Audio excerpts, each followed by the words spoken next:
여러분, 우리는 가끔 TV 뉴스를 통해서 이 음행의 죄 때문에 비참한 결과를 맞이한 사람들의 이야기를 전해 듣곤 합니다. 그런 사람 중에는 열심히 공부하고 노력해서 남이 부러워하는 그런 높은 자리에 이르게 된 사람들도 있습니다.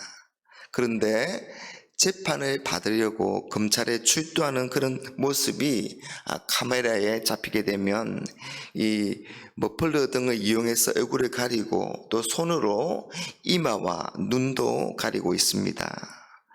어디에서나 자랑스럽게 그렇게 내밀었던 그 얼굴이 이제는 누가 알아볼까봐 무서워서 가려야 하는 그런 얼굴이 된 것입니다.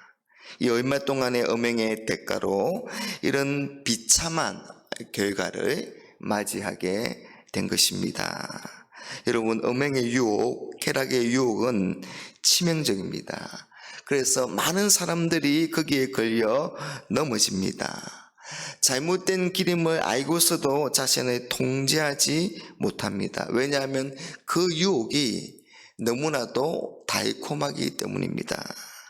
오늘 말씀 3절에 대저 음녀의 입술은 꿀을 떨어뜨리며 그의 입은 기름보다 미끄럽다, 그렇게 말씀합니다.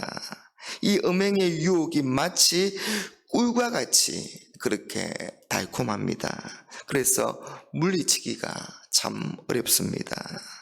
여러분, 음행이 주는 쾌락은 즐겁고도 재미있습니다.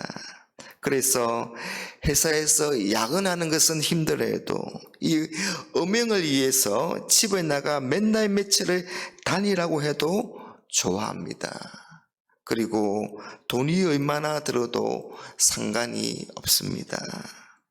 전에도 많은 사람들이 그런 일로 망신을 당하고 또 처벌을 받는 것을 보면서도, 그런 사실을 알면서도 당장 재미있고 즐겁기 때문에, 달콤하기 때문에 거기에 넘어가는 것입니다. 나중에 어떻게 될지를 생각하지 못합니다. 그런데 그 결과가 너무나 비참합니다. 4절부터 6절 말씀에 나중에 쑥같이 쓰고 두날 가진 칼같이 날카로우며 그의 발은 사지로 내려가며 그의 걸음은 서울로 나아가나니 그는 생명의 평탄한 길을 찾지 못하며 자기 길이 든든하지 못하여도 그것을 깨닫지 못하느니라. 여러분, 음행이 재미와 즐거움과 달콤함을 주지만 그 결과는, 그 끝은 한없이 쓰다는 것입니다. 마치 날카로운 칼에 베인 것과 같이 고통스럽습니다. 그래서 전에 가졌던 모든 신뢰와 사랑이 다 깨어지게 되고 그야말로 고통이며 지옥입니다. 그리고 9절부터 11절까지를 보면 두렵건대 두렵건대 두렵건대, 이런 표현이 3번이나 나오고 있습니다. 이 음행의 결과가 모든 것을 다 빼앗아가기 때문에 두렵다는 것입니다. 영예와 영광을 빼앗기고 자신의 자리를 다른 사람에게 빼앗기고 건강을 빼앗기고 결국 파멸에 이르게 됩니다. 그래서 후회하고 또 후회를 하지만 아무런 소용이 없는 것입니다. 여러분, 그런데 성경은 하나님과 우리 사이를 부부 사이라고 그렇게 설명을 합니다. 그러니 이 음행은 하나님을 멀리하고 하나님에 대한 신앙을 버리고 다른 신들과 다른 우상을 섬기는 것이라고 할 수 있습니다. 하나님은 율법을 주실 때 이 점을 경고하셨습니다. 출애굽기 34장 15절 16절 말씀에 보면 너는 상가 그 땅의 주민과 언약을 세우지 말지니 이는 그들이 모든 신을 엄란하게 섬기며 그들의 신들에게 제물을 드리고 너를 청하면 내가 그 제물을 먹을까 함이며 또 내가 그들의 딸들을 내 아들들의 아내로 삼음으로 그들의 딸들이 그들의 신들을 엄란하게 섬기며 내 아들에게 그들의 신들을 엄란하게 섬기게 하일까 함이니라. 하나님의 법을 버리고 이 가나안 주민의 삶의 방식대로 그들의 신 또 그들의 우상을 섬기는 것을 엄란한 일이라고 말하고 있습니다. 그러니까 다른 신을 섬기는 것이 음행인 것입니다. 그리고 계시록 17장 1절에 보면 일곱 대접을 가진 일곱 천사 중 하나가 와서 내게 말하여 이르되 이리로 오라. 많은 물 위에 앉은 큰 음녀가 받을 심판을 내게 보이리라. 그렇게 말씀하면서 17장 5절에 더 자세하게 설명을 하고 있습니다. 그의 이마에 이름이 기록되었으니 비밀이라. 큰 바벨론이라. 땅의 음녀들과 가정한 것들의 음이라 하였더라.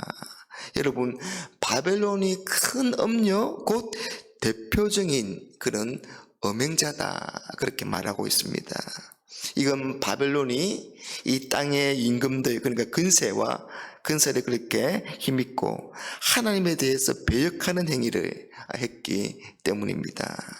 전 세계를 지배하면서 막강한 그런 영향력을 행사하면서 때로는 사람들에게 그 힘으로 핍박하고 때로는 온갖 화려하고 부유한 것들로 유혹해서 하나님을 멀리하게 하고 하나님을 떠나게 만든다는 것입니다.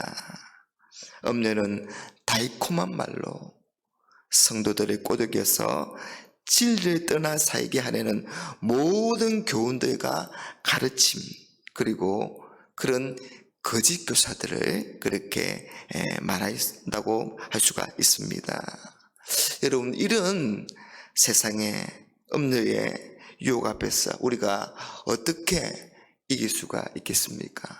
그 비결이 과연 무엇일까요? 먼저 1절과 2절을 한번 보십시오. 내 아들아, 내 지혜에 주의하며 내 명절에 내 길을 기울여서 근신을 지키며 내 입술로 지식을 지키도록 하라.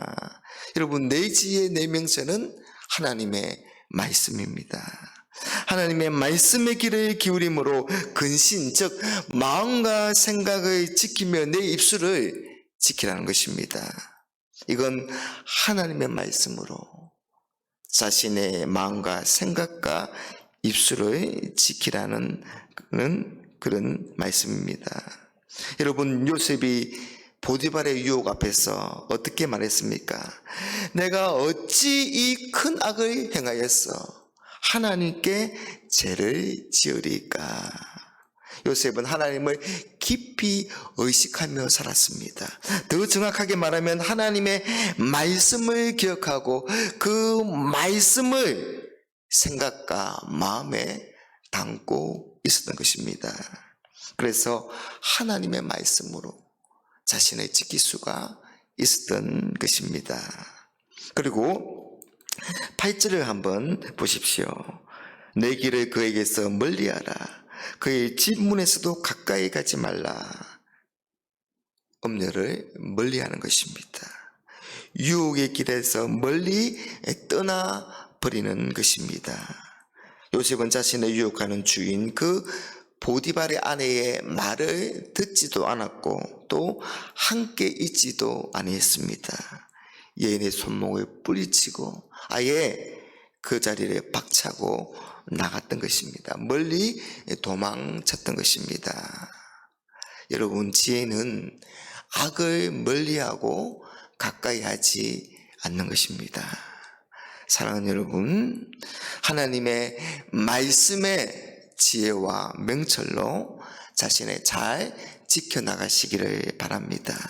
뿐만 아니라 음녀와 또한 거짓에 대해서는 조심하고 경계하고 멀리 그렇게 하심으로 늘 승리하고 복된 삶을 살아가는 우리 모두가 되시기를 주님의 이름으로 축복합니다.